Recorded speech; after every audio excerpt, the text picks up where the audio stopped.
¿La André? Sí, ahí está.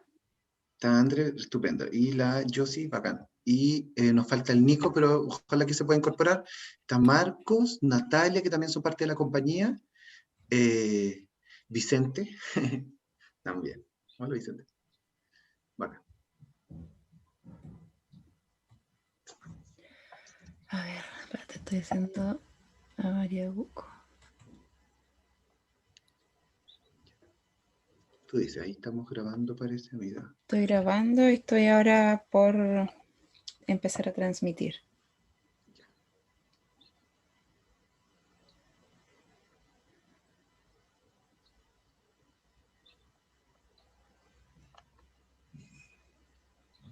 Ay, no me aparece nada. Ah, no, ahí está. Ah, se cayó todo. No te imaginé. Amiga André, ¿estás con la ropa de la obra de teatro? Estaba grabando los videos para mandárselos a la Fran. Ah, muy bien, qué responsable. Qué responsable. Quiero decirte que era la última en hacerlo. Ya, oye, Sí, me estamos imaginé, transmitiendo, por si acaso.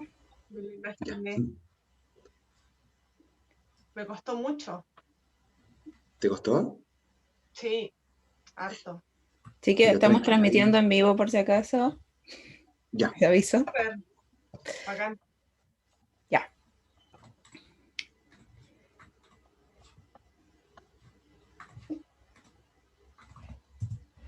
Ahí estamos.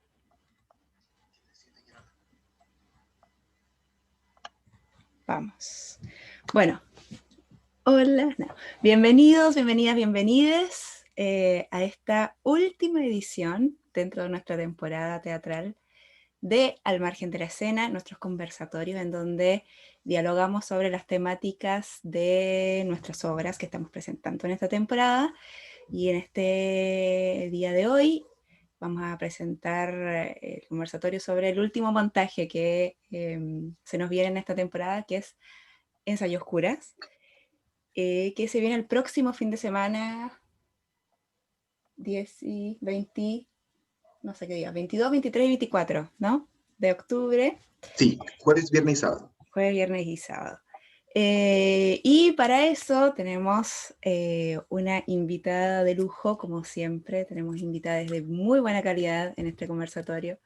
Queremos presentar a Yesabel Guamán. Ella es historiadora, profesora de Historia y Geografía y feminista. Nada, bienvenida y muchas gracias por aceptar nuestra invitación. Gracias a ustedes por la invitación y por, o sea, hacer teatro regional y reivindicar también que el teatro no es una fusión centralista, sino que en las regiones también hay creatividad, también hay espacio, también hay diálogo. Y bueno, más adelante vamos a ir conversando sobre lo regionalista y el Sí, sí, sí. teatro. Genial. Y bueno, tenemos también a el actual director, hubo un cambio de dirección para esta versión virtual, a Ignacio Cáceres, y tenemos a dos actrices por lo pronto del montaje, a Jocelyn Castro y a Andrea Romero. Muchas gracias por estar aquí, chiques, bienvenidas. Y bueno, comencemos rápidamente.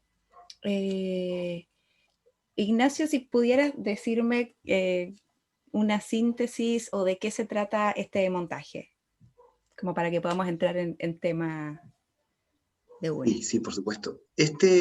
Bueno, es un montaje y yo quería, justo ahí aparece Natalia, qué bueno, porque Natalia es la directora oficial del montaje y para esta versión virtual tomé yo la dirección, eh, pero mucho retomando un poco del trabajo que Natalia había hecho, ¿no? Este es un texto que nace un poco de una recopilación histórica de la vivencia de tres actores, personas reales, Andrea, Jocelyn y Nicolás, que cuentan sus vidas un poco, desde su nacimiento hasta un momento fundamental en donde ellos dan cuenta que hay un antes y un después de un suceso, que tiene que ver con la muerte. Y cómo la muerte los acongoja, les genera espacios de angustia, etcétera, etcétera. Y todo esto llevado en una fecha muy, muy controversial, que fue el año pasado en el estallido social, y lo relacionamos, ahí cayó, claro, no podemos decir suerte, sino que más bien tristemente, con los sucesos de vulneración de derechos, asesinatos, por supuesto, y todo lo que aconteció en esa época del estallido social. Y es ahí en donde se vinculan estas historias de los actores de manera muy real, sus historias de vida, con estas otras historias de vida. Y nace ahí un tema, o aflora un tema en la dramaturgia, que tiene que ver con la muerte, particularmente, y con la marginalidad de ciertas muertes, o la marginación de ciertas situaciones acontecían en personas que murieron en contextos de marginación, personas que murieron en contextos de silencios. De esos, a grosso modo, de eso se trata el montaje, ¿no? Es un montaje que parte desde la historia de los actores y se va entremezclando ahí entre realidad y ficción. Yo creo que más realidad que ficción. Ahí quizás Natalia después también nos podría decir un poco, porque todo lo que sucede en la obra es cierto, o sea, las historias de los actores son ciertas, las historias de los personajes que descubrimos que murieron en contextos de marginalidad también son ciertas. No hay ficción en este montaje, hay harta realidad, verdad, no sé si es la palabra correcta, pero un poco de eso, Carlita. Sí. No sé si quería agregar algo, Natalia, o está bien lo que dijo. Esto de que se van mezclando un poquito las historias personales de los actores y con la historia quizás del país o de lo social. Hay como que algo se entreteje en el montaje. Pucha, que tengo súper mala conexión. No sé en qué quedó Ignacio, pero para que me guíe un poco, Carla. No, comentaba esto de que los actores, o sea, muy sobre las historias personales de los actores y en este contexto social, que además coincidió con el estallido social, que habla también de la historia de un país, y vinculado también con, en ese sentido, con la experiencia de la muerte y de las muertes de cierta marginación, de vulneración de derechos, etcétera. Sí, bueno, nosotros cuando comenzamos fue previo al estallido social. Nosotros empezamos a ensayar en abril del 2019, sin pensar en que se venía este despertar, este estallido, en el cual salieron estos temas muy de nosotros mismos, ¿cachai? Entonces, fue una coincidencia bonita y trágica a la vez, el hecho de que nos hayamos topado con este estallido, pero como dice Ignacio, claro, es una obra que se entremezclan situaciones muy personales, tanto de Ignacio como mías también, que están en la misma obra escrita, y todo lo llevan los tres actores, que en el fondo es autobiográfico, pero también no forzado como a lo propio, sino que abriendo una línea en donde el público se siente totalmente identificado con el tema social, político y todo esto de la marginalidad que siempre lo venimos viendo con la CUCO. Entonces, eso, como para sumar, pero claro, fue una coincidencia bonita y trágica a la vez. Sí, re loco, como quizás esa capacidad que tiene el arte, la poesía, de pronto de adelantarse, o de, no sé si Sí, adelantarse, pero como de quizás sin querer ver algo, ser como en filosofía se dice es que yo como creo que eso está, avisadores del fuego, ¿no? claro, yo creo que eso está. Lo que nosotros mostramos en la obra no es algo que se esté viendo ahora, es algo que nuestros papás y antes también. Entonces, claro, pues fue como dices tú, el arte, nos sentimos un poco responsables de transmitir estos lenguajes, aunque sean crudos pero reales. Así es. Bueno, entonces la idea es que empecemos a articular los temas desde esta forma que se da de las historias personales de los actores, la historia de una sociedad o de un país, que se vincula con el sello social y que, nada, no solamente es la historia personal de cada actor, sino también, como dice Natalia, de los padres, de las madres, ¿no? Del barrio, también para pensar ahí qué tan personal también es la historia, que siempre implica otros.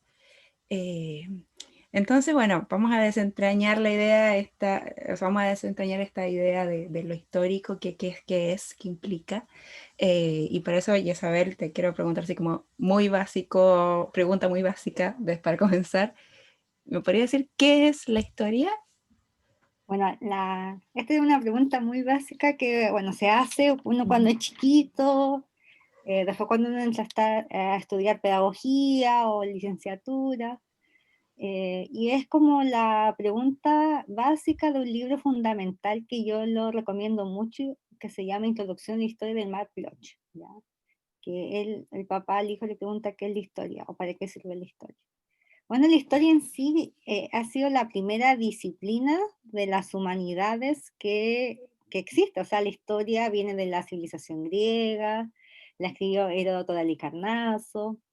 En primer momento, la historia en sí era una ciencia, ¿ya? Porque en el siglo XIX todo tenía que ser verdad, o sea, tenía que ser comprobado.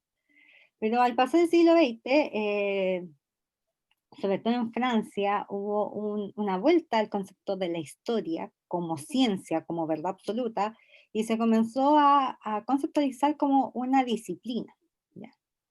¿Cuál es la diferencia entre una ciencia y una disciplina? Que la disciplina tiene que ver con la subjetividad, ¿ya? En cambio la ciencia no, se tiene que comprobar como el método científico y es la verdad. Pero, por ejemplo, en el colegio siempre se enseña que la historia es donde el hombre se sitúa en un tiempo y en un lugar específico. Esa visión de la historia es muy decimonónica, es muy de esa verdad absoluta que es una ciencia.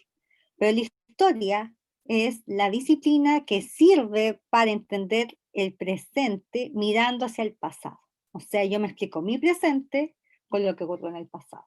Esa es la distinción de la historia ahora en el siglo XXI. Y eso es que enseñar a los niños. Claro, el hombre se sitúa en un tiempo, sí. Se sitúa en un espacio, sí, pero responde a nuestro presente. No solamente son los hechos que ocurrieron en el pasado, en un tiempo y un espacio determinado que los hace el hombre. Llámese el hombre como universal, pero más que decir que el hombre, la humanidad, porque ahí incluimos a todos, ¿ya? Eso también es muy importante. Entonces, a raíz de esas distinciones hay que también ser súper cuidadoso el día de hoy que en Chile, bueno, en todas partes del mundo, a través de las redes sociales, han salido muchos divulgadores, que son totalmente diferentes a historiadores. Ya, bueno, un caso muy, yo creo que ustedes lo conocen, el caso de Baradit, de Jorge Baradit, y otros divulgadores que escriben historia, ya, como la historia secreta, pero no son historiadores. ¿Cuál es la diferencia de eso con un historiador? Que el historiador, a través del método científico, que busca la fuente primaria, que la fuente primaria, perdón, son los documentos o las entrevistas, y lo relacionas con las fuentes secundarias, que son los textos escritos por otros historiadores para crear una tesis. En cambio, los divulgadores toman algunos hechos y crean una historia, como un literato. Aunque hay historiadores que señalan que la historia es un relato y que parte de esta literatura de la época contemporánea, como Michel de Certeau, ya que la historia es parte de la literatura, pero no es literatura. Entonces ahí hay que tener una distinción. No todo el mundo puede escribir historia, ojo con eso. No todo el mundo puede escribir historia, no, se necesita estudiar la disciplina histórica para escribir historia. Los otros, la divulgación tiene que ver con la literatura, con la imaginación, como el arte, con la imaginación, que se basa en la novela histórica, que se basa en hechos históricos, pero no es historia. Entonces eso hay que hacer distinciones importantes también, porque el día de hoy la disciplina histórica se ha visto muy mermada con esta nueva ola de difusión, que es positiva, sí, porque la gente está leyendo cosas, pero tiene que ver con la novela, pero no con la disciplina. Y en Chile se ha visto eso, sobre todo en el gremio de historiadores más jóvenes, una pelea de esas historias secretas, pero más que esas historias secretas, el trabajo de los historiadores que no se visibilizan de la misma forma que un divulgador.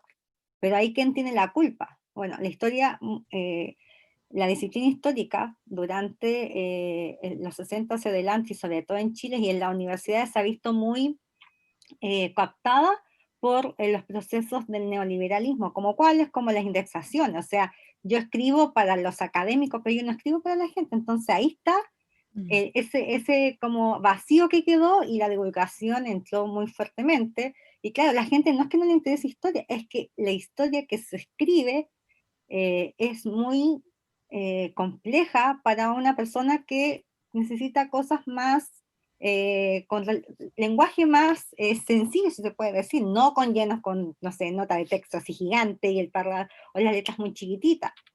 Entonces se va entendiendo eso, Y y bueno, ahí, eso es lo que es muy importante, dar esas distinciones, porque no todo el mundo puede ser historiador, eso, y no todo el mundo puede escribir historia, eso hay que dejarlo como muy en claro, porque la historia es una disciplina científica, es una disciplina científica también porque tiene un método científico que los historiadores estudiaron una carrera sobre eso. Aunque claro, la historia también es un oficio, porque hay muchas personas que no le pagan por investigar, pero es un oficio que uno lo hace porque estudió, porque le interesa investigar, y todo viene de entender mi presente. O sea, todos los historiadores que tenemos alguna especialidad partimos de nuestras mismas experiencias personales, ¿ya? Ninguno te va a decir, no, es que yo estudié esto porque me obligaron a esto, no. Todo parte de una experiencia personal.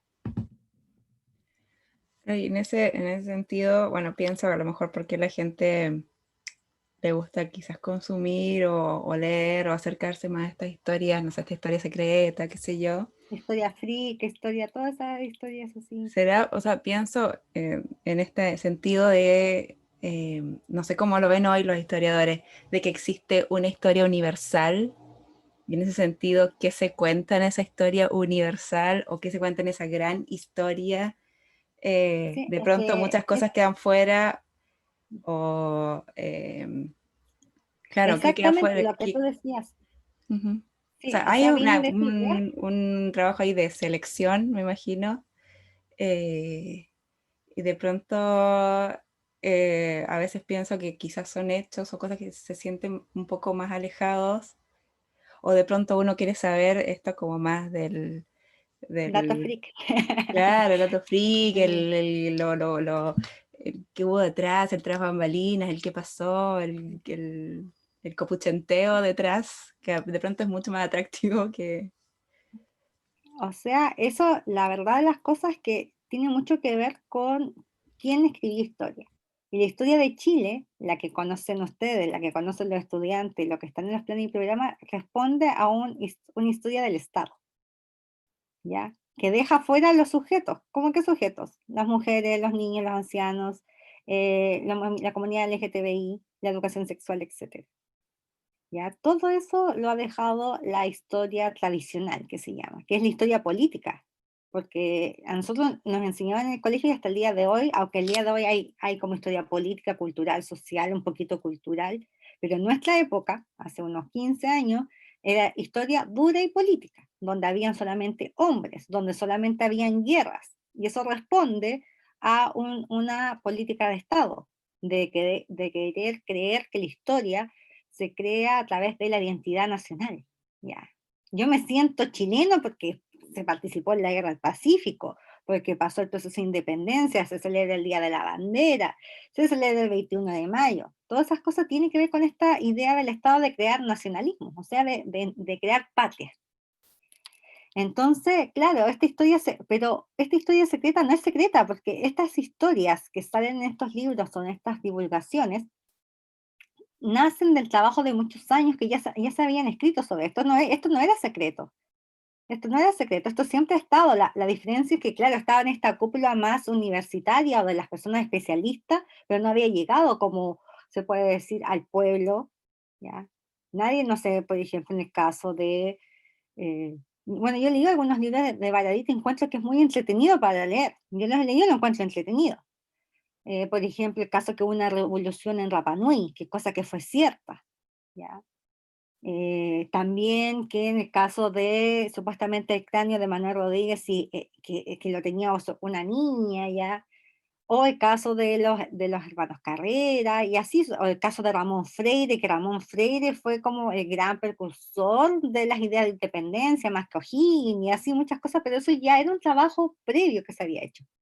No es algo secreto. La diferencia es la divulgación, que yo la encuentro súper positiva. La diferencia es que hay que hacer una distinción entre ser un divulgador o un investigador independiente al ser un historiador, alguien que ha estudiado durante más de 5 años de su vida, o más, 15, 20 años de su vida, y escribe libros. Igual hay una distinción, porque los historiadores dicen que ellos no tienen que ser entretenidos, porque la historia es en base a las fuentes, en base a la evidencia científica, entonces no tienen que por qué bajar al nivel así de ser todo como datos freak, como... Entonces eso también tiene que ver con una cultura que uno tiene que parte en el colegio, porque el colegio, ¿cómo se enseña? La historia de una forma súper lineal, y todas las disciplinas en el colegio nos enseñan como el hábito de investigar, de hacerse preguntas, porque el investigar, sea tanto en historia, en literatura, en filosofía, es en basarse a través de preguntas, de cuestionamiento, y así yo comienzo a investigar algo. Comienzo a contrarrestar fuentes, evidencias, tengo resultados, comparo. Pero la cultura chilena, eso recién está ocurriendo en el siglo XXI, o sea, estamos a partir del 2010, del 2000 hacia adelante. ¿Qué pasa con la generación anterior? ¿O qué pasa con la generación del 2010 y eso? Porque la escuela la cultura no se enseña de eso, y eso tiene que ver con la política educacional que ha existido en Chile, que es una política conductista, no una política constructivista, aunque nos llenen a los profesores de la metodología ABP, nos llenen que hay que constructivismo, pero a la larga no se hace, todo se basa a través de guías y cosas muy, muy de memoria, y la historia no ha quedado atrás de eso. Yo creo que ustedes como profesores me van a comprender también en este análisis que estoy haciendo de las disciplinas que pasan, que no hay una investigación, entonces es muy fácil pescar estos libros de divulgación porque son más fáciles de digerir y claro, no tienen más porque tampoco se instaura la investigación más elevada. En otros países, claro, más desarrollados, en el mismo Argentina, en Buenos Aires, acá estamos acá al ladito, existe libros de historia así igual que en Chile y los leen igual. Entonces se pasa por esa cultura que nosotros tenemos, que parte por las decisiones educacionales también. Ujú. Y en ese sentido, bueno, ¿cómo ves tú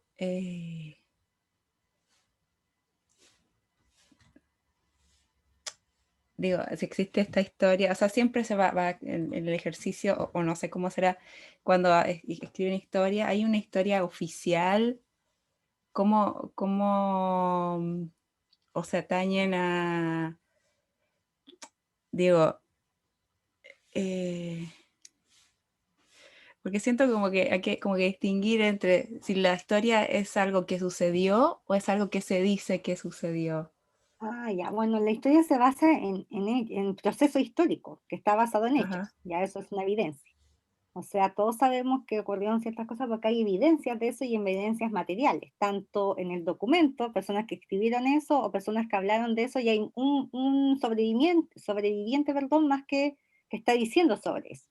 Ujú. Entonces, esas son como las fuentes primarias que utiliza el historiador para poder escribir la historia. Los historiadores o las historiadoras, les historiadores. Pero en esta historia oficial parte, como yo te decía, de estas decisiones estatales.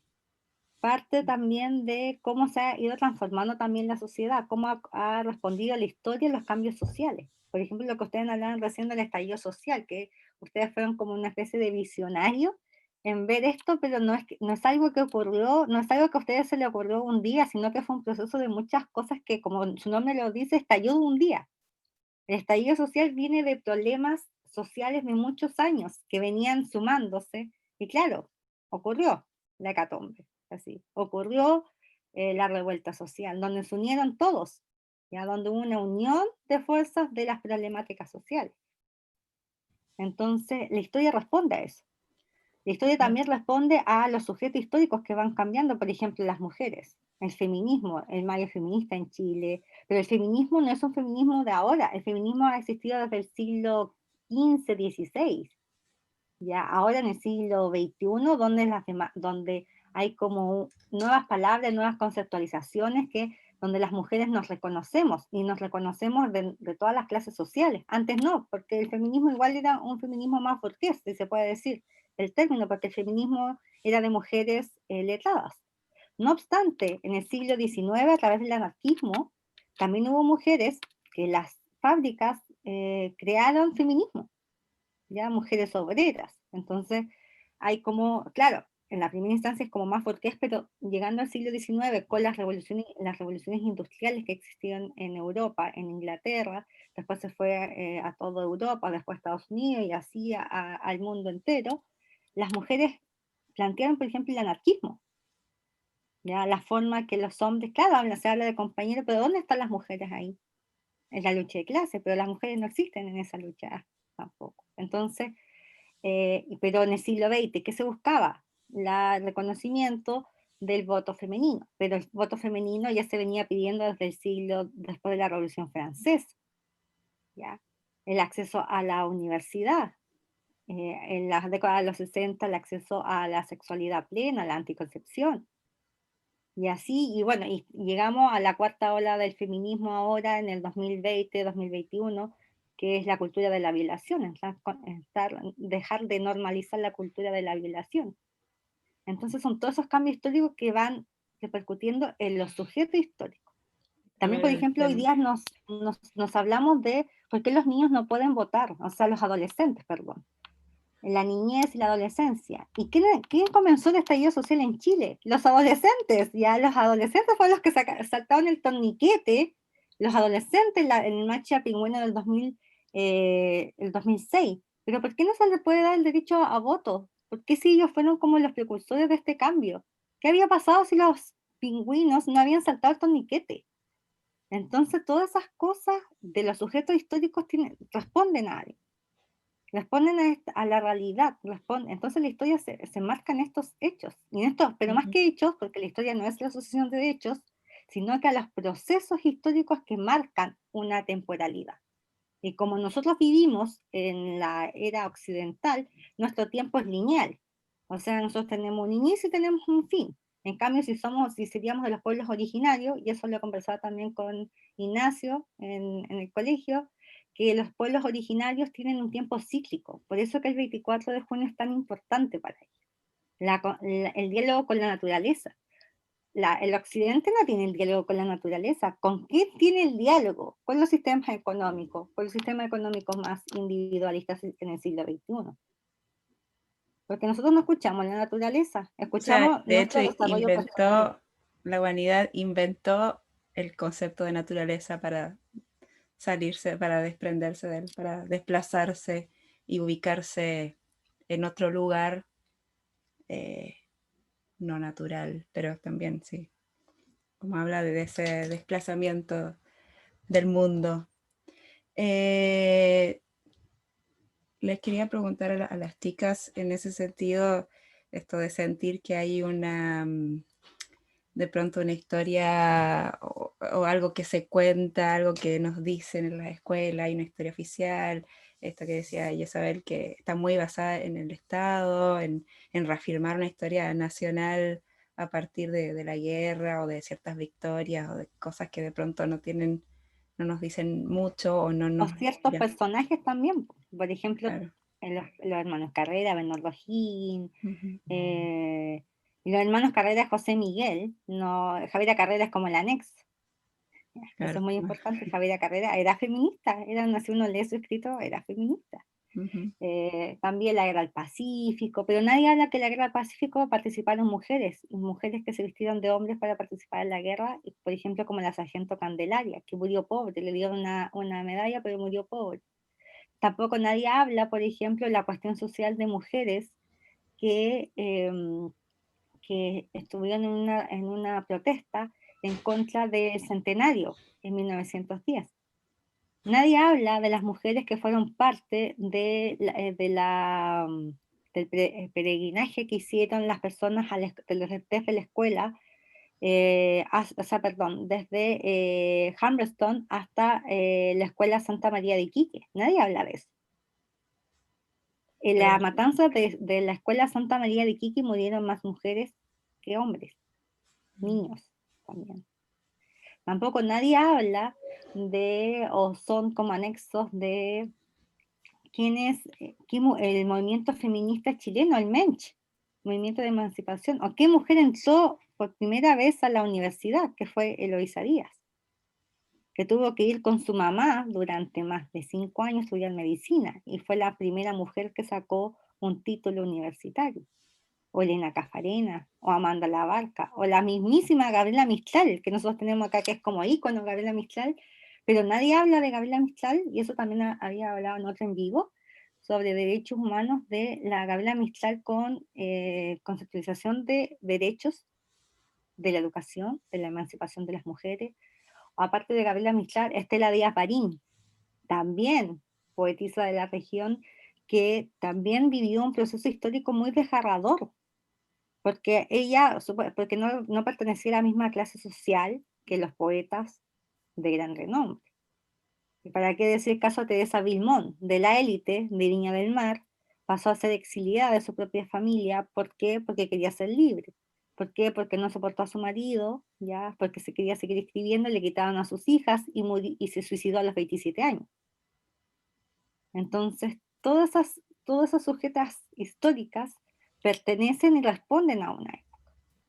¿Y por qué el día de hoy nosotros la revalorizamos, la reconocemos, las analizamos, la admiramos? Porque vienen de este proceso que responden también a nuestra misma realidad de la desigualdad de género. Entonces, por eso es importante estudiar la historia, pero la historia como disciplina, para entender estos procesos, para entender nuestras realidades. O si no, no podemos entender nuestro presente si no nos vamos al pasado. O lo mismo de la pandemia. La pandemia que estamos viviendo el día de hoy se vivió en la Edad Media, con la peste negra, la peste bubónica. ¿Y qué hicieron las personas ahí en la Edad Media? Hay que preguntarse esto hasta el día de hoy. Andaban y hay imágenes que mostraban así unas mascarillas gigantes. O sea, la mascarilla que estamos utilizando el día de hoy ya se había utilizado antes para protegerse. Entonces, todo eso responde a la historia. Y la historia también tiene corriente, ojo con eso. Porque hasta el siglo XIX se hablaba solamente de historia política. Pero pasado el siglo XX, con la Escuela de los Anales, donde está Fernán Brodel, que él escribe un libro que yo le recomiendo mucho, que es El Mediterráneo, que es donde explica todas estas otras historias, la historia social, se habla del paradigma de la historia social. Después con Peter Burke, que hay un libro también que lo recomiendo mucho, que se llama ¿Qué es la historia cultural? O las formas de hacer historia, y habla de historia de género, habla de la historia de las imágenes, y así, la historia se va expandiendo. Hay todo tipo de historia que uno pueda creer, pero hay una disciplina que está detrás de eso, que es a través del método científico, a través de la búsqueda de fuentes primarias y las fuentes secundarias para investigar sobre algo. Oye, espera, O los estudios de memoria. te quiero también. dejar ahí el tema científico, lo voy a dejar aquí para retomarlo ¿Ya? después. Pero nada, le quería preguntar a las chicas, retomando un poco, en esta historia que, como dice Isabel, de invisibilizaciones, sobre todo a la mujer, a las minorías sexuales, a las minorías, entre comillas, étnicas, o gente racializada, o de clase, siempre hay cuando hay una querer contar algo tan totalizador, siempre queda gente fuera, queda en ese sentido, o sea, se puede ver que de esos relatos que quedan fuera o esas experiencias que quedan fuera, aparecen cosas, por ejemplo, como el estallido social o esto de no poder identificarse de pronto con la historia que se cuenta supuestamente de Sí, nosotros como eso país. siempre pasa. Por eso que yo creo que el Le estallido social preguntaba, parte sí, de esas cosas también. Pero yo creo que ustedes también Sí. como obras de teatro pueden explicar mejor eso.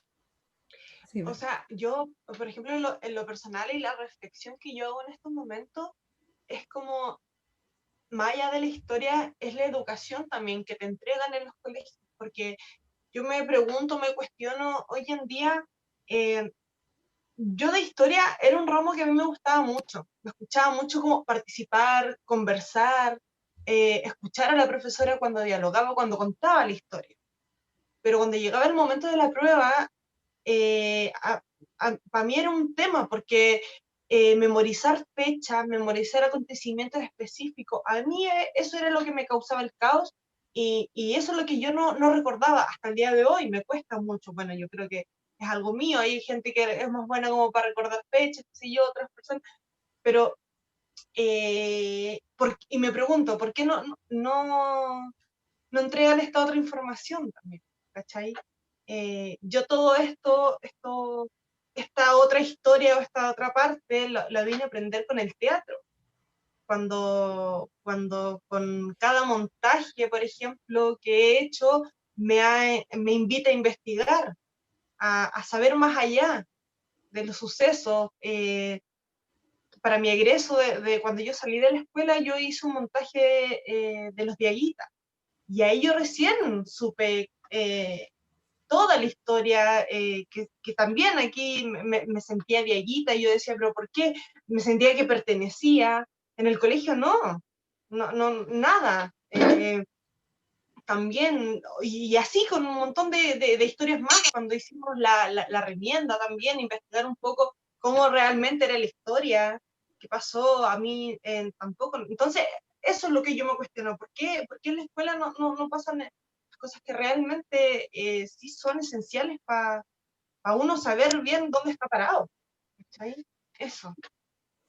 Oye, y Jocelyn, ¿crees en ese sentido que a lo mejor como, o sea, por un lado como artistas o teatristas o personas también que participan de la sociedad o que quieren otro tipo de cosas o vislumbran otro futuro, es importante relatar o contar esos relatos o esas historias invisibilizadas?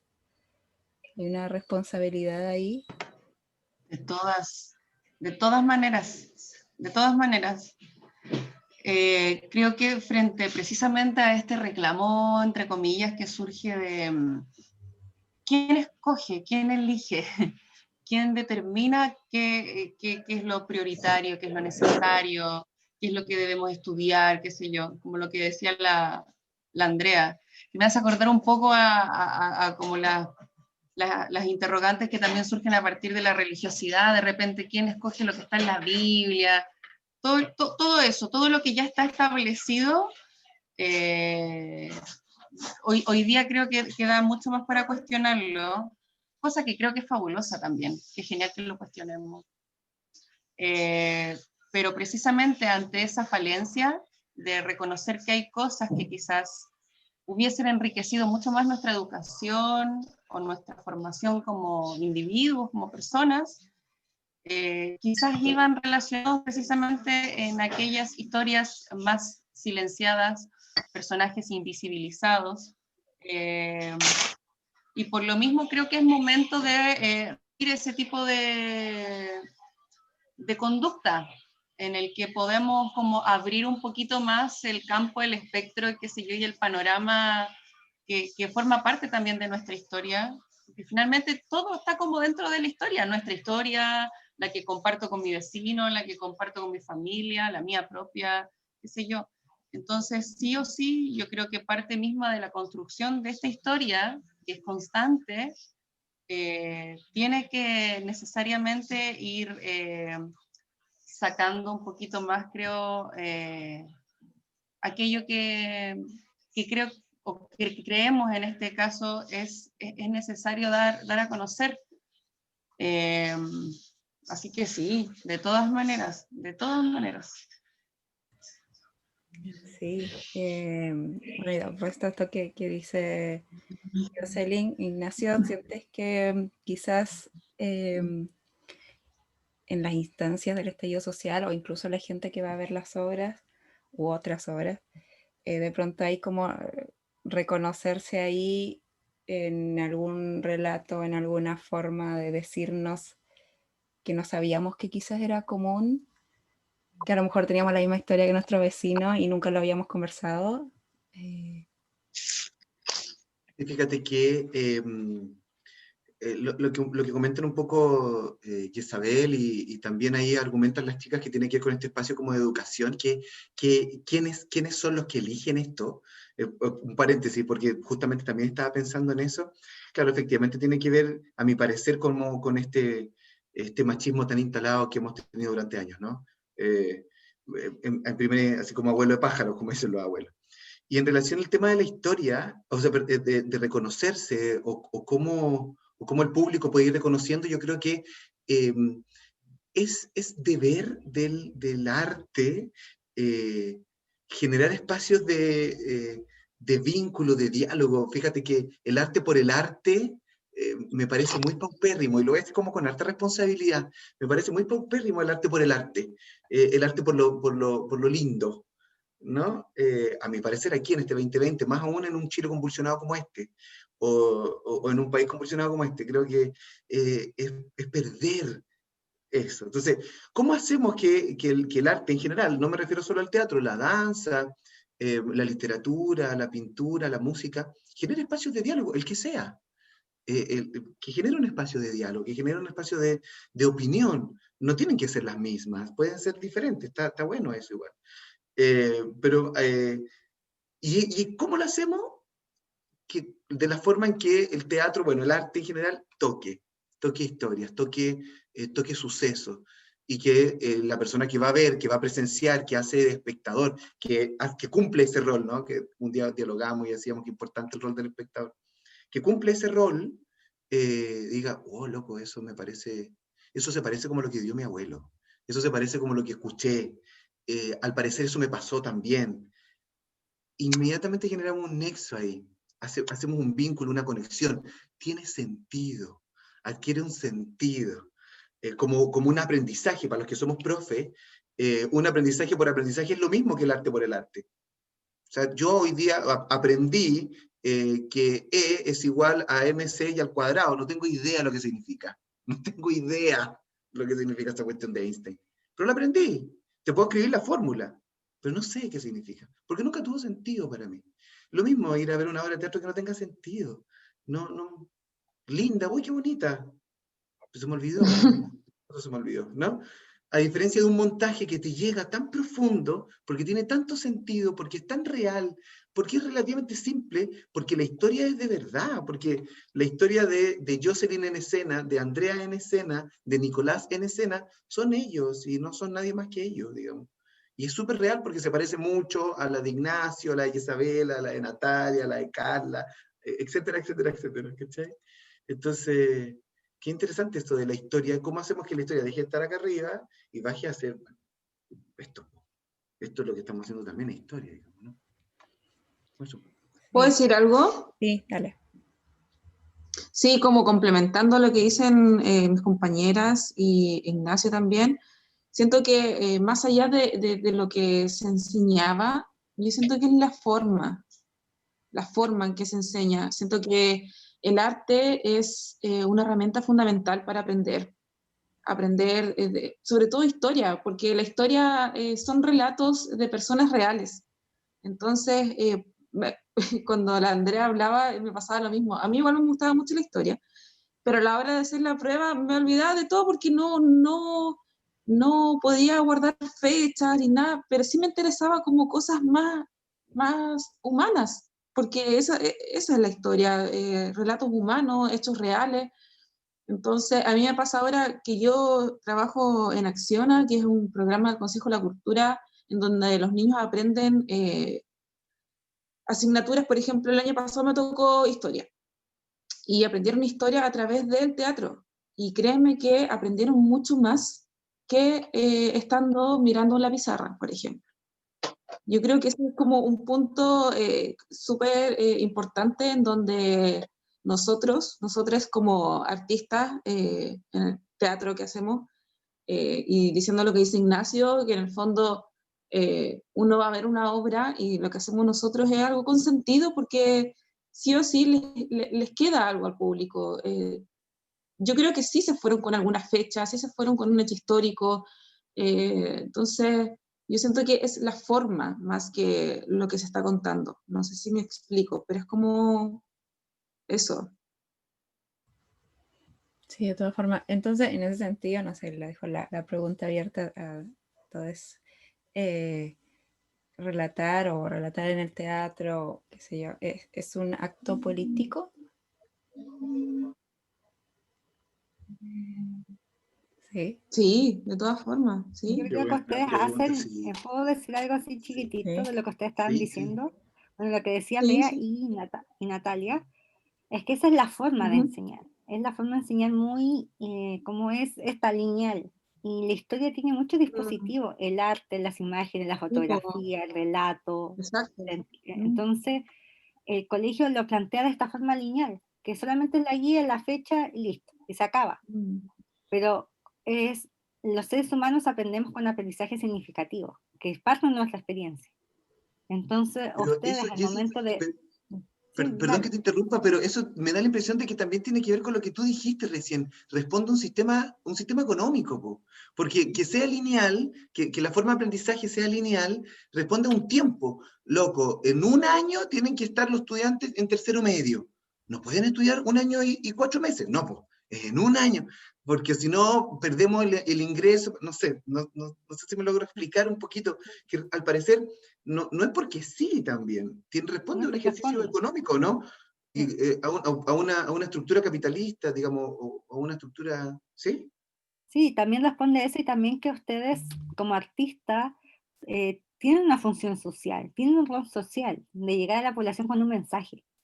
Entonces, toda obra que monten tiene ese sentido social, de su experiencia, que marcó, que ustedes por eso escogieron ese nombre, por eso escogieron esa escena, por eso escogieron esa historia, por eso escogieron ese relato.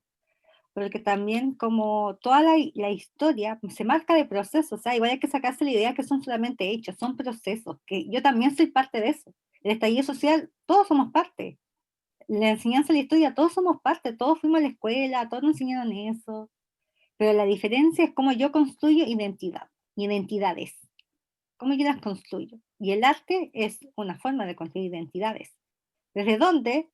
Desde la creatividad, desde el aprendizaje, desde la experiencia. Y también hay una historia que a nosotros nos enseñaron que es la historia con H mayúscula, que es la historia oficial, y la historia que ustedes están revisionando, que es la historia de H minúscula, que la hacemos todos. El dispositivo es la forma que ustedes están creando para llegar al público. Pero es la historia con H mayúscula, que es la del pueblo, que son los sujetos invisibilizados. Entonces, esa es la historia que hay que relevar el día de hoy, la de los sujetos invisibilizados, porque ya hay una historia. Las guerras ya están, los personajes históricos ya están. Ahora, ¿cómo se llama? La idea que hay que empezar a plantearse es por qué están y por qué hay que vanagloriar a ese personaje histórico. Por eso, por ejemplo, ahora la estatua. ¿Qué pasa con la estatua? Y no son símbolos. Por ejemplo, la avenida Francisco de Aguirre es Avenida de Aguitas. Ya no está Francisco de Aguirre, ¿a quién pusieron? Milanca. Pero Milanca tampoco estuvo mucho tiempo porque grupos extremistas y viene de esta idea nacionalista de la nacionalidad, eliminaron a Milanca también. Y lo que querían hacer hace poco con la estatua de la Gabriela Mistral. ¿Qué representa a Gabriela Mistral también? Ahí cerca del terminal de bus. Entonces, ustedes con el teatro revisionan esas historias, yo creo. Esas historias con H minúscula. No sé, eso se las dejo esa pregunta a ustedes porque ustedes son los actores y también pueden desarrollar y argumentar esa afirmación que hice. Amiga Así, Carla, desde Facebook hay sí. comentarios y saludos, ¿los puedo leer? Sí, Sí, bueno, Loreto Encina, saludos para todos, chiques, dice Jorge Castillo, bueno, también manda saludos, abrazos para todos. Y aquí hay un comentario interesante. Bueno, Alejandra Magna dice, grosas, saludo desde Iquique, aguante la historia desde el feminismo. Y Tam Belén dice, es el sentimiento de cómo uno transmite la historia a los estudiantes, así como ustedes como artistas. A modo de comentario, ¿no? Se refiere un poco a la forma, no sé quién lo comentaba de los que estábamos acá, no, que igual, al parecer... igual también creo que pues, el profesor también es un actor, un performer que se planta ahí y tiene que hacer una puesta en escena que sea atractiva para poder enseñar, que conecte, ¿no?, con los estudiantes. Ay, ¿qué iba a decir? Bueno, sí, en el fondo es como... por eso te iba a preguntar, volviendo al tema de... Bueno, igual nos queda poquito tiempo, pero bueno, 2 últimos temas. El tema de reafirmar mucho de que es una disciplina científica o que tiene un método, que usa el método científico. ¿Crees tú que hay una objetividad ahí? ¿O asegura una objetividad? ¿O siempre hay un sujeto ahí eligiendo o desde su lugar ve, desde su parcialidad, ve el mundo de esa forma que plasma en un libro de historia? O sea, eso es la gran pregunta. Hay un libro que yo, bueno, se los voy a mandar después, que se llama Entre juez o historiador. Cómo el historiador se posiciona ¿Por qué la gente antes estudiaba, por ejemplo, a todos los historiadores que nos dedicamos a la historia del tiempo presente, y me incluyo en eso, nos dicen, no, tú no haces historia? La gente que es más conservadora, porque el historiador tiene que alejarse de su tiempo histórico para analizarlo objetivamente. No puede estar muy cercano, porque eso tú estás implantando tus sentimientos ahí en el análisis. Y no, porque, porque yo estoy en paralelo con mi sujeto histórico, estoy así. Entonces hay este texto que se llama Entre el juez y el historiador, qué cosas se escoge, y ese texto es genial, de Callum Hinsburg, que él es el papá de la microhistoria, que él, a través de un caso de un molinero del siglo XVI, descubre y explica todo un fenómeno que pasó en Italia en el siglo XVI, a través del caso de un molinero, que se llama El queso y los gusanos. Se los recomiendo mucho ese texto, se llama El queso y los gusanos, ya para entender la microhistoria. Entonces, él también plantea aquí que el historiador, claro, es un juez y es a la vez un sujeto histórico, o sea que está, y siempre va a crear sentimientos a su sujeto histórico. Pero yo creo que la historia el día de hoy, ¿cómo se plantea? Desde la disciplina, o sea, yo hablo como historiadora y como profesora de historia desde la disciplina de llegar a la veracidad, pero no es la verdad absoluta. O sea, hay que sacarse la idea de que la historia es una verdad absoluta, porque ¿qué hace que se crea que es una verdad absoluta? Que no se planteen otros dispositivos para la enseñanza de la historia o la divulgación de la historia, como en el caso del teatro.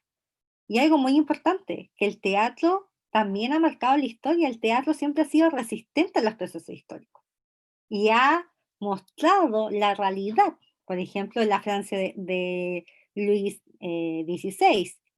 O también estoy hablando en la dictadura chilena. Hay un grupo de teatro que resistió a la dictadura y mostraba los crímenes de violaciones de derechos humanos a través del teatro.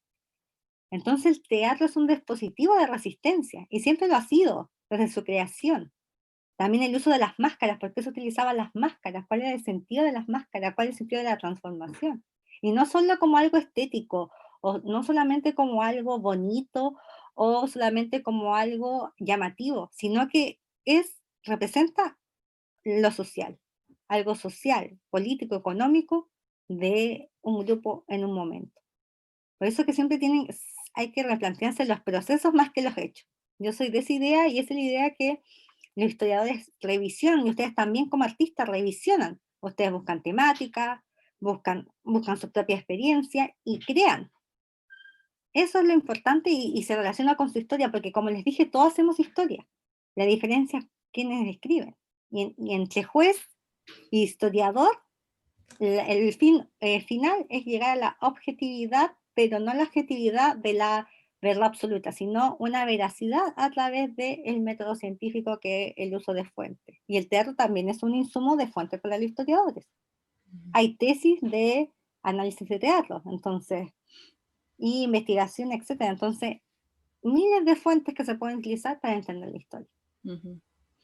Oye, y en ese sentido de que la historia pensada como un proceso, creo que tampoco es un proceso lineal en estricto rigor, por más que quizás la aprendamos así de forma lineal. es solamente está vinculada, y esto te lo pregunto en el marco de el proceso que estamos prontos a vivir, que es el plebiscito. ¿La historia solo configura o se configura a partir del pasado para hablar de un presente, o configura futuro también? Un porvenir, una no sé, proyección, imaginación, o algo que, digo, para escribir una constitución, más allá de lo presente, Sí, configura tiene que ver mucho con bueno, uno responde al presente, pero siempre mirando hacia el futuro también. O sea, las revisiones del presente siempre miran al futuro. O sea, la historia igual mira el futuro, también crea futuros, ¿ya? También desde este tiempo lineal también se reconfiguran ciertas cosas. También hay un presentismo y hay un futurismo desde las disciplinas, desde la historiografía, que es la disciplina que estudia la historia, como la filosofía de la historia. Entonces sí, también hay un presente donde todos somos parte, ojo, y la nueva constitución es abrirnos las puertas a todos, o sea, a todas las disciplinas, a todos, y que las humanidades, o sea, yo creo que esa es la pregunta, las humanidades. ¿Dónde queda? ¿O dónde queda el teatro, la población? Hoy día estamos viendo que Chile, los concursos son súper peleados, son súper poquitos. Entonces, ¿cómo ustedes también, no sé, yo les quiero hacer una pregunta a ustedes, así como de las cosas que están conversando, o sea, ¿cómo ustedes han revitalizado el teatro en la región, donde nuestra región en sí es una región que se ve hacia el mundo, una región turística, netamente turística? ¿Ya?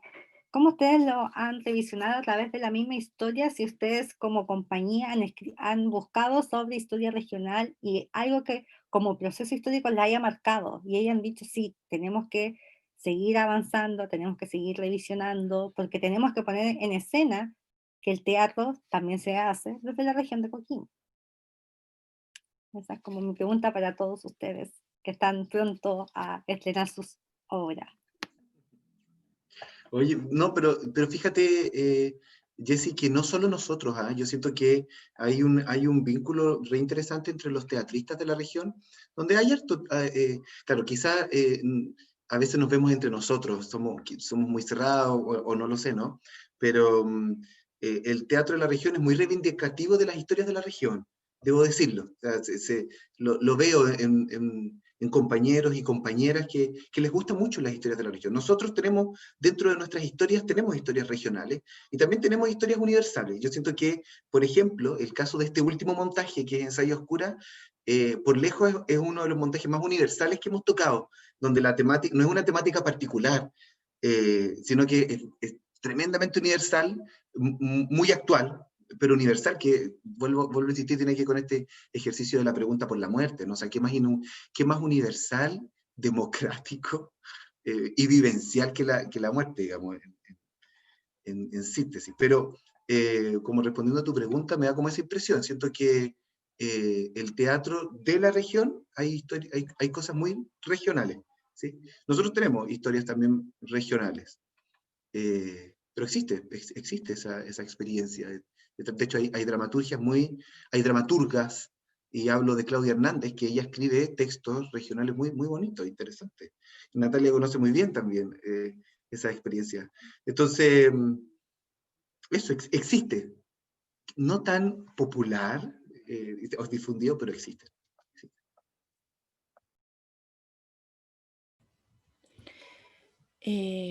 Bueno, creo que vamos finalizando. No sé si hay alguna pregunta de alguien. ¿Alguien quiere agregar algo más? Nada, estamos...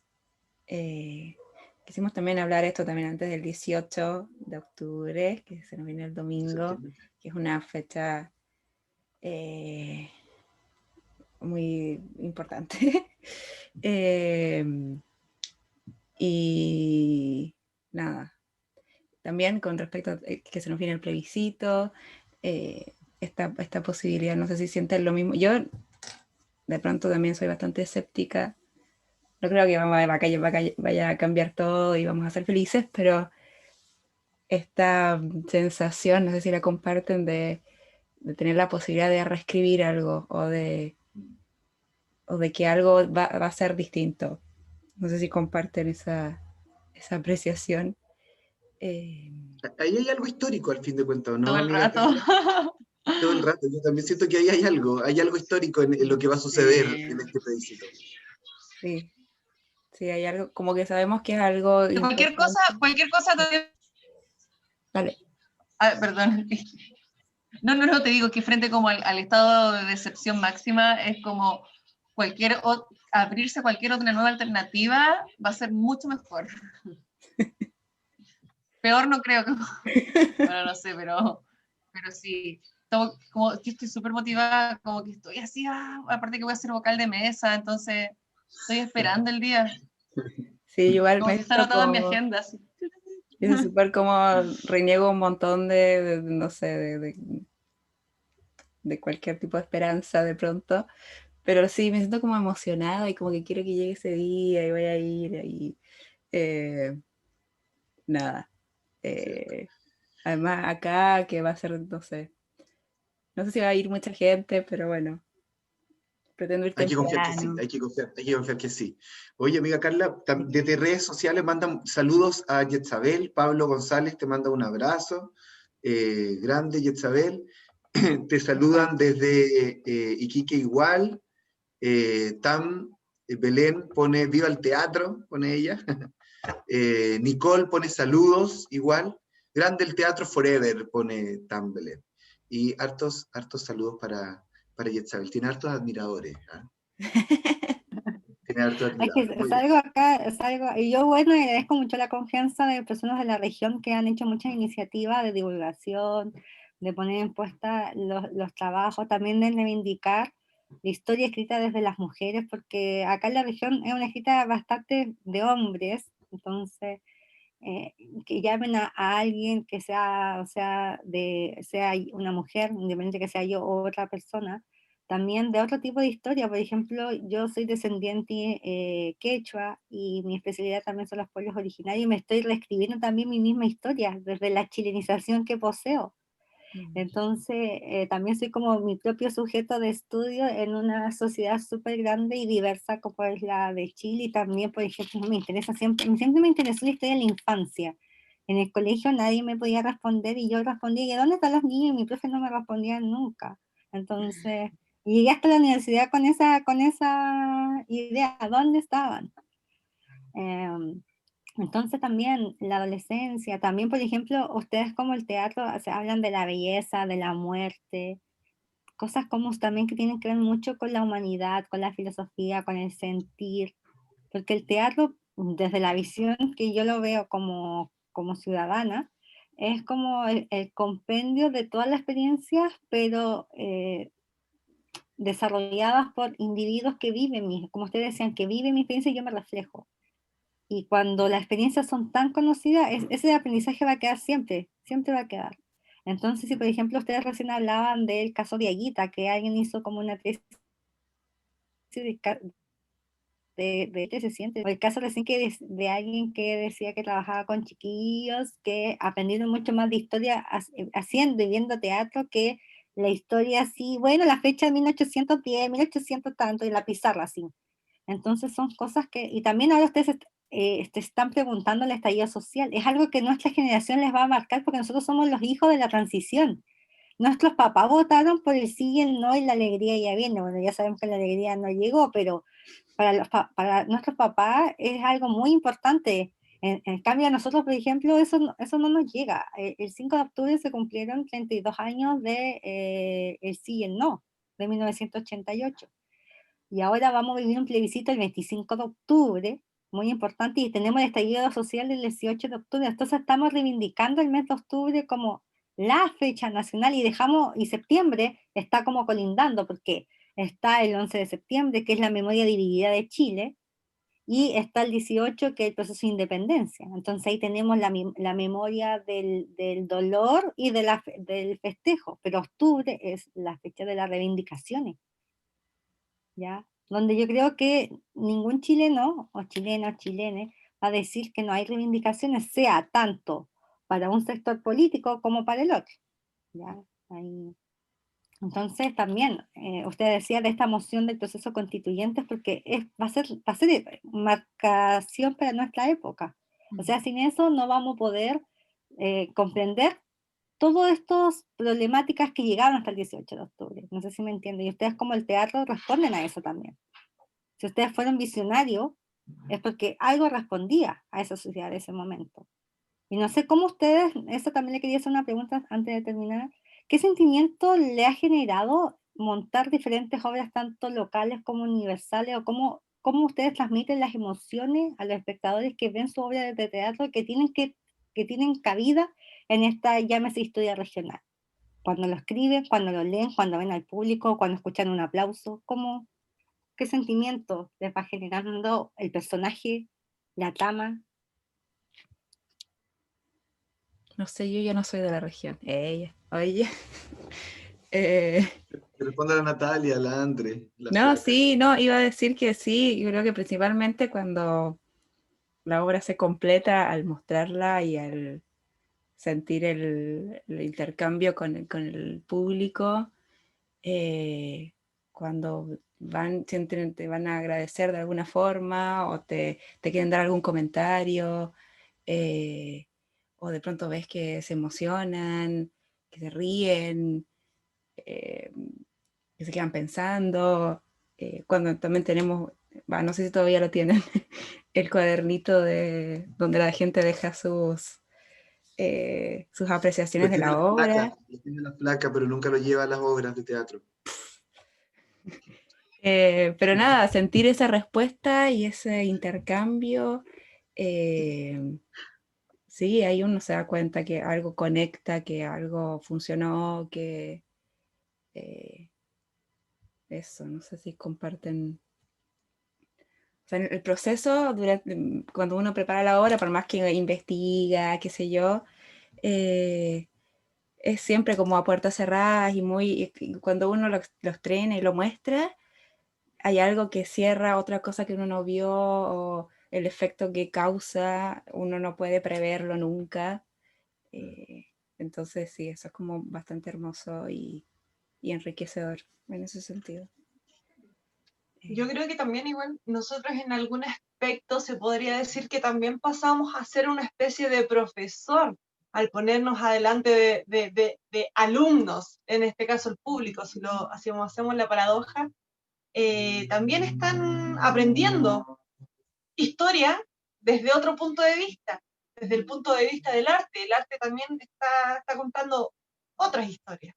Entonces también ahí es como entregamos, hacemos una especie de clase, claro, algo más entretenido, todo lo que lleva el arte, ¿cierto? El teatro. También eso, lo que dice la Carla, llegar a mostrarlo al público, ahí se termina como de redondear todo el proceso, la obra en sí, ¿cierto? Porque con el público solamente se completa esta gran obra de arte. El público es el que da como la última información, ¿cierto?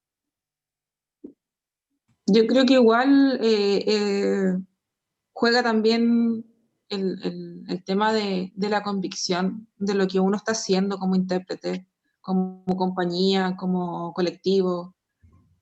Yo siento que el público, uno sabe cuando la obra no va bien o como que no se está entendiendo el mensaje.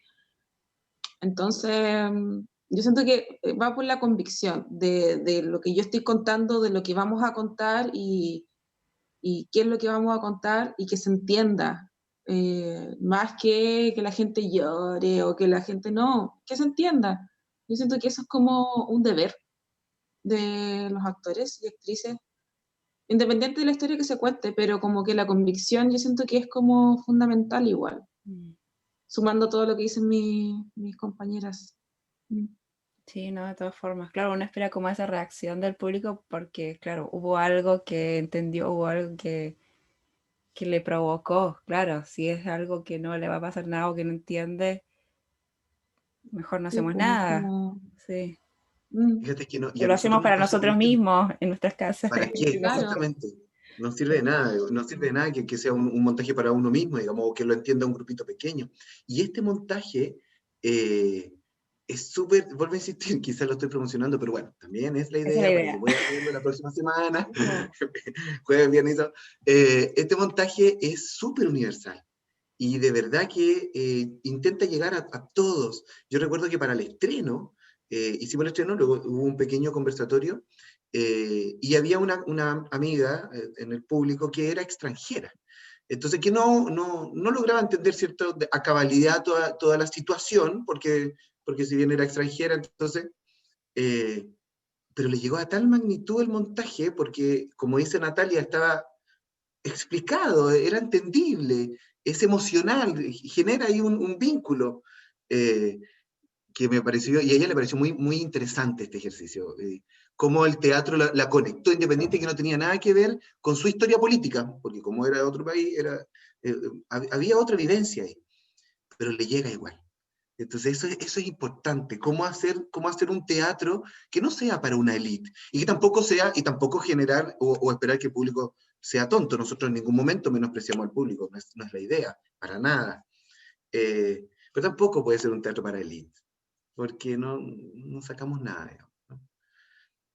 Así que, Me acordé igual de que para el estreno, igual fue mi sobrina que tenía 4 años en ese tiempo, en ese tiempo, el año pasado, y a ella le quedó muy grabado el tema de los cacerolazos porque ella lo escucha, ya está dentro de su historia, tan pequeñita ella, que dice mi mamá y mi hermana que estuvieron ahí con ella, que subió al auto, estaba muy calladita y lo único que decía era, oye, eso al final era las ollas cuando golpean y protestan.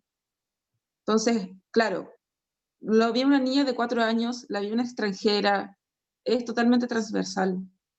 Y yo siento que tiene que ver con la convicción de lo que se está contando. Y quiero agregar una cosita que ustedes dijeron muy elemental, que también es parte de la historia, pero no es la historia, que es la memoria. Porque la memoria no tiene tiempo histórico. La memoria parte de la experiencia y se crea en los marcos colectivos, como decía Maurice Holbach, y también individual. Y como la memoria no tiene tiempo histórico, siempre va a estallar en cualquier proceso, y por eso que el teatro es una forma de disparo a las memorias, y yo me represento en eso.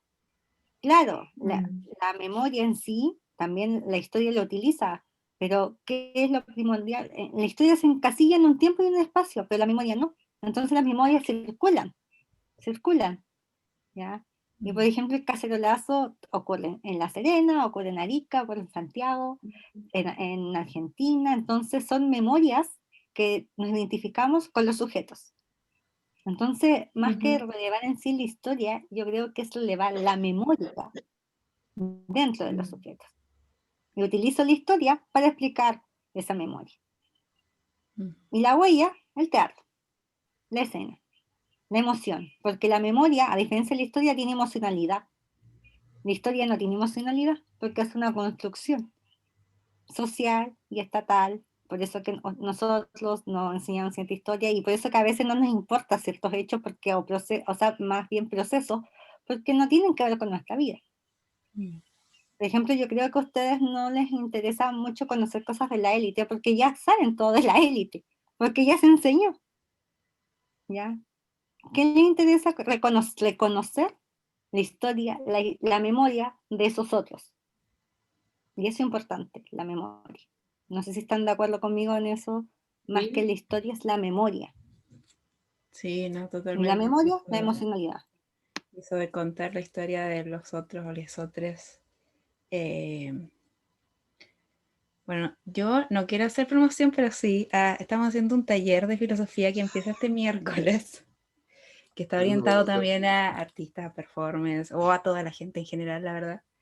Y claro, vamos a ver este tema de cómo se constituye lo humano con este ideal del sujeto blanco, heterosexual, burgués, occidental, y cómo todo lo que no es eso se constituye como los otros y quedan fuera, que no son que fueron invisibilizadas, y no solo humanos, también no humanos. Otros vivientes, otras agencias. Así que empieza el miércoles, está muy barato y va a estar muy entretenido. Es de acá de Argentina, pero también está abierto para chilenos. Eso. ¿Y qué más? Bueno, no sé si alguien quiere agregar algo más. Me parece que ya estamos, ¿no? Nada, les quiero agradecer a todos por su presencia, por sus palabras, por compartir. Con ya cerramos este último capítulo, o sea, cerramos ya este ciclo de conversatorios sobre los temas de nuestras obras. Quién sabe si volveremos, no lo sabemos. Pero nada, creo que quedamos bastante contentes con el resultado, con la participación de la gente y de los invitados que tuvimos, que le agradecemos a todos, que fue muy lindo, vimos muchos temas y nada. Entonces te quiero agradecer, Isabel, por haber participado, por estar acá, por entregarnos tus conocimientos, por compartir, por todas las referencias que nos diste también, nada, las preguntas, el interés.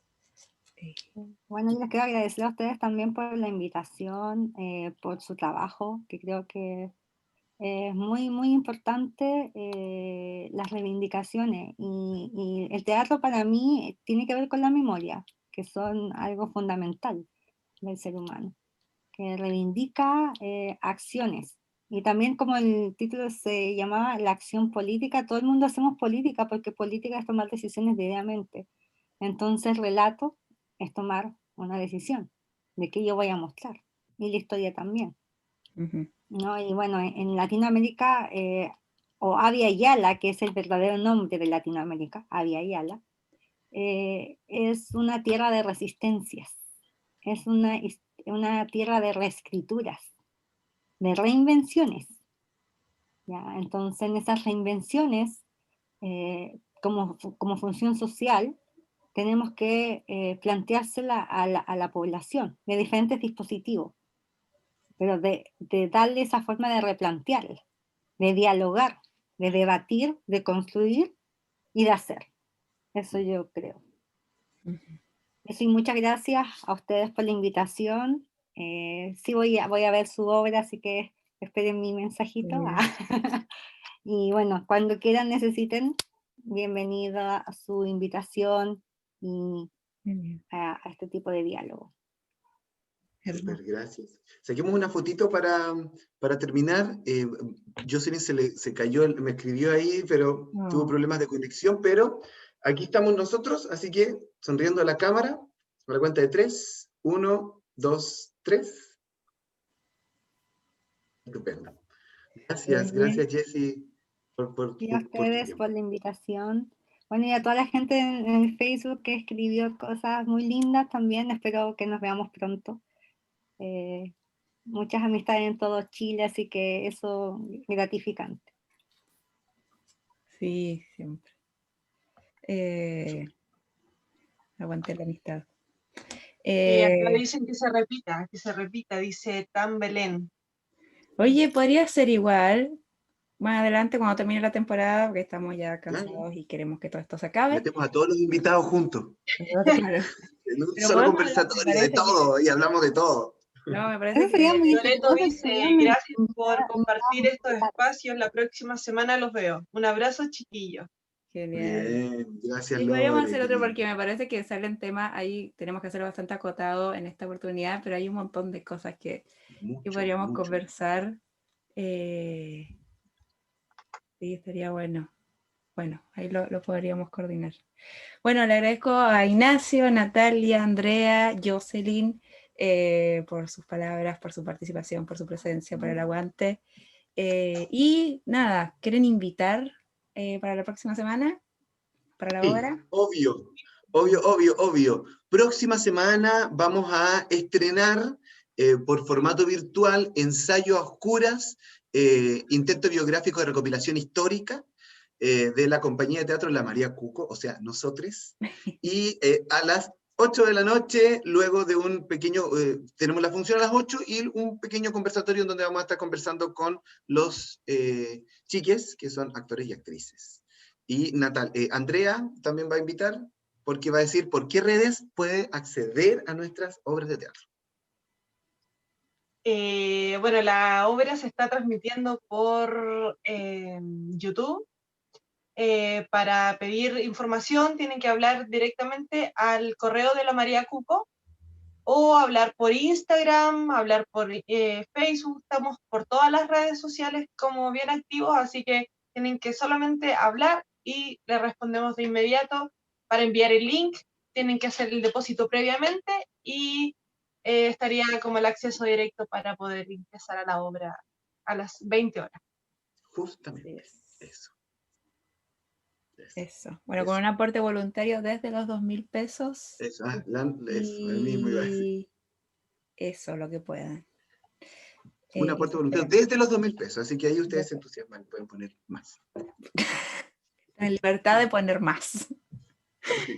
Pónganos. Bueno, entonces despedimos, le agradecemos a todos los que nos estuvieron viendo y muchos cariños y a votar el 25 de octubre, apruebo, ojalá, apruebo Convención Constitucional y eso. Gracias. Adiós. Gracias a ustedes, que estén muy bien. Chao, chao. Chao, chao, gracias. Ya, espérate, ahí dejó de transmitir, ya aparece, a ver. Sí, dejó de transmitir. Ya.